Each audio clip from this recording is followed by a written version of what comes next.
Gentlelady yields back. Chair recognizes a gentleman from Kansas, Mr. LaTurner, for 5 minutes. Thank you, Mr. Chairman. Thank you all for being here today. Our country is in the midst of a surging crime wave. The brick and mortar retail industry has lost hundreds of billions of dollars to organized theft these past few years. Gang and cartel networks are fueling a drug epidemic ravaging the country and killing our youth.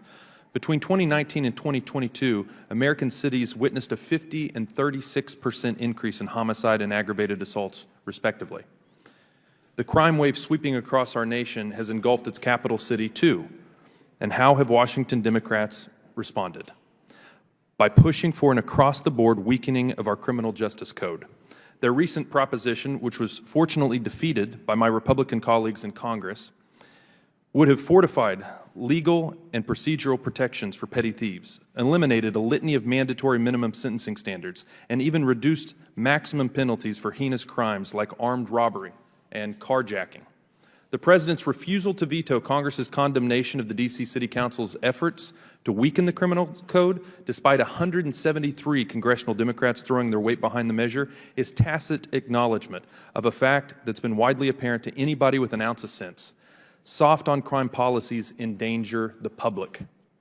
The most fundamental function of government is maintaining public order and safety, establishing justice, and ensuring domestic tranquility. Our mandates our founding fathers wrote into the first line of our Constitution. But progressive lawmakers seem to have forgotten this prime directive of public service. Law enforcement officers in Kansas and across this country put their lives on the line to keep our communities safe. Instead of pushing dangerous anti-police rhetoric and weakening penalties for violent crimes, Congress should be laser focused on ensuring our police officers have all the resources that they need to do their job. Councilman Allen, we're less than 90 days into this year. And according to self-reporting by DC Police, there's already been approximately 150 incidents of carjacking, 72% of which have involved a firearm. Mr. Allen, when the vast majority of these incidents are being carried out with potentially lethal intent, how can you morally justify your efforts to relax minimum sentencing standards for carjacking by 16 years? Thank you for the question, Congressmember.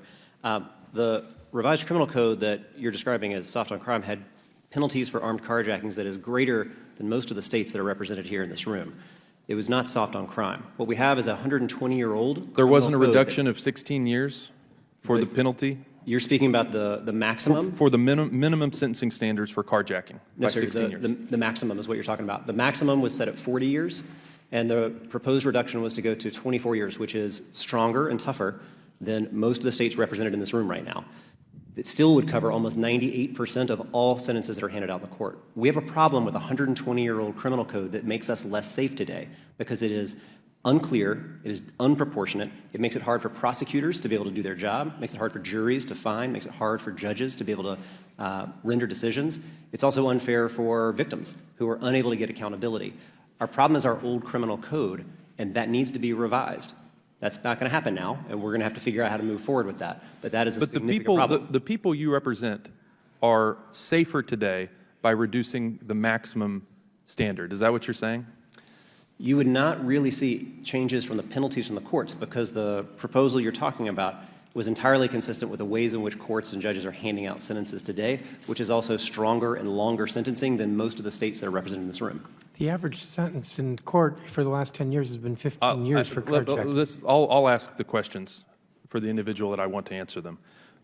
Officer Pemberton, my home district, much like Washington, D.C., is struggling with an epidemic of drugs and opioids. Are there any policing strategies you found particularly effective in combating crime stemming from substance abuse? Well, our department has had quite the opposite problem. Going back to 2014, they've eliminated all of our vice units. Those were the district-based units that were dedicated to investigate drugs and guns and gang crime and prostitution. They dismantled all those units in 2014, maybe 2015. They tried to centralize our narcotics unit and shrunk it considerably.